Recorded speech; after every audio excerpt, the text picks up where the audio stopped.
Now, get this last line from Scalia, Antonin Scalia, writing this for the Supreme Court, the majority. Such commands are fundamentally incompatible with our constitutional system of dual sovereignty. We are sovereign. The dual sovereigns they're talking about are the states. Now, is the federal government sovereign in some ways? Yeah. What we haven't surrendered to the UN by now, we are still, the federal government is sovereign. Where? Article 1, Section 8. And any time the federal government wants to be creative or expand and create all these czars and all these bureaucracies, and any time they want to go outside what's been prescribed in the Constitution, in Article 1, Section 8, what must they refer to? The 10th Amendment.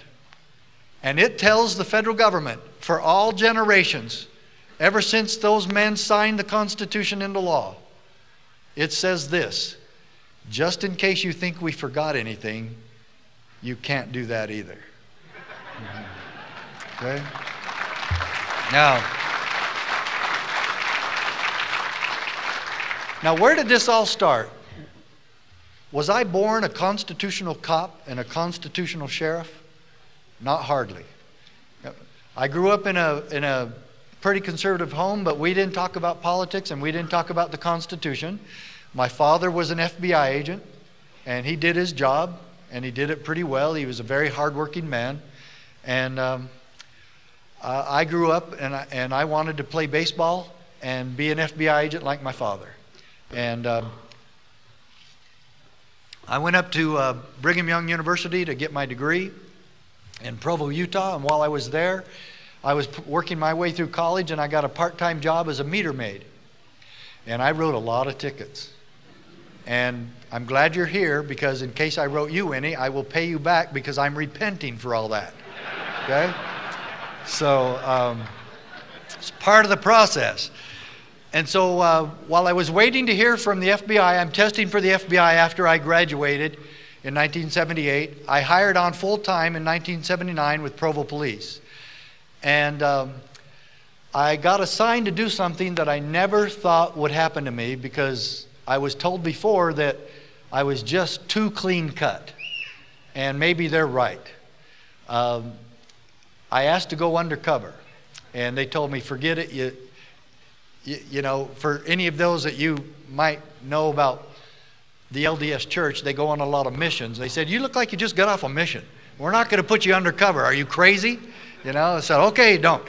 So then, all of a sudden, they get a new supervisor in special investigations, and they come and ask me if I'll go undercover, and they want to talk to me and my wife, and we decided to try it.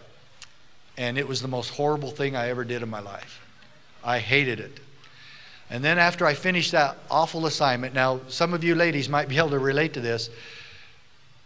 We didn't have cell phones then. This was 1982. And the only cell phone I ever saw was as big as a briefcase at that time. And so there's no way to take it. But ladies, if you can imagine not knowing where your husband is for 4 or 5 days at a time, and I couldn't contact her or anything, all she knew is that I was with ex-cons, drug dealers, and drug addicts. And it was pretty hard on our marriage. It was really, really tough. We couldn't be seen in public. I couldn't even be with my kids in public. Couldn't go to church. Couldn't do anything with them.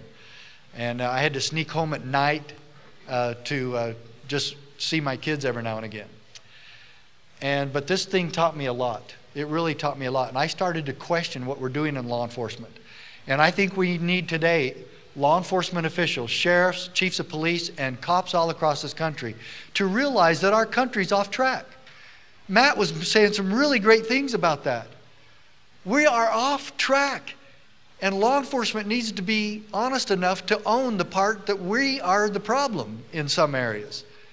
And the wholesale distribution of radar tickets is one of them. That's wrong. It's immoral. And photo radar is even worse. What I call taxation through citation. Now, a lot of things up here, I plagiarize a lot of stuff, okay? This book is a whole lot plagiarized. If you admit it, I guess maybe you're not a plagiarist, okay? I'll tell you where something's mine, but taxation through citation, that's mine, okay? But it's true. And we need to have officers who are true public servants and according to their oath, be true constitutional guards, not tax collectors and revenue agents for this. So we need to recognize we're part of the problem and then correct it. That's all we're talking about here. We just want honesty in government. We want true servants and public service. And when a cop car says to protect and serve, we want it to mean that. And so after I finish my undercover assignment, I'm really questioning a lot about law enforcement and why I'm even in this job at all. And I'm back on patrol for a few months. And I'm at 600 West, 300 South, writing tickets. And I'm at a four-way intersection. It's a four-way stop.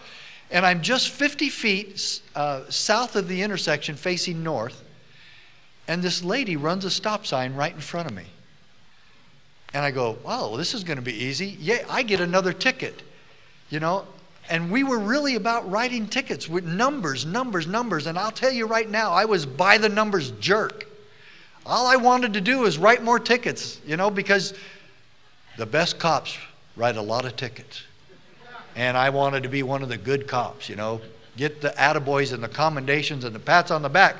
And so I said, this one's going to be easy. But I saw this lady going through the intersection.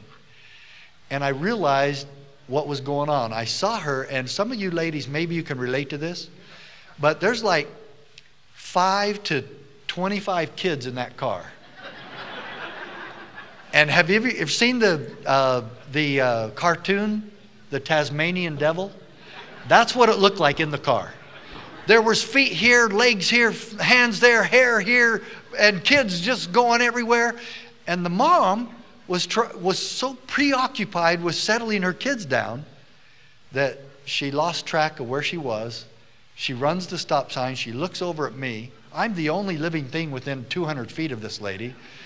And she throws her arms up in the air like, what else could go wrong today? Well, I get up to her car. I don't even have to turn on my red and blue lights. She just pulls over, okay? She knows she's had. And I'm going to oblige her very much with this. And when I get up to the car, she already has her license and registration out the window, kind of like this. And so I took the license and registration, and the ticket book is about this big, as big as this book. And I'm here's a prop here. And so I just start filling out the ticket. She's going to get a ticket. You know, if I was a real servant, you know what I may have said to her? You know, ma'am, there's a school right here, has a playground.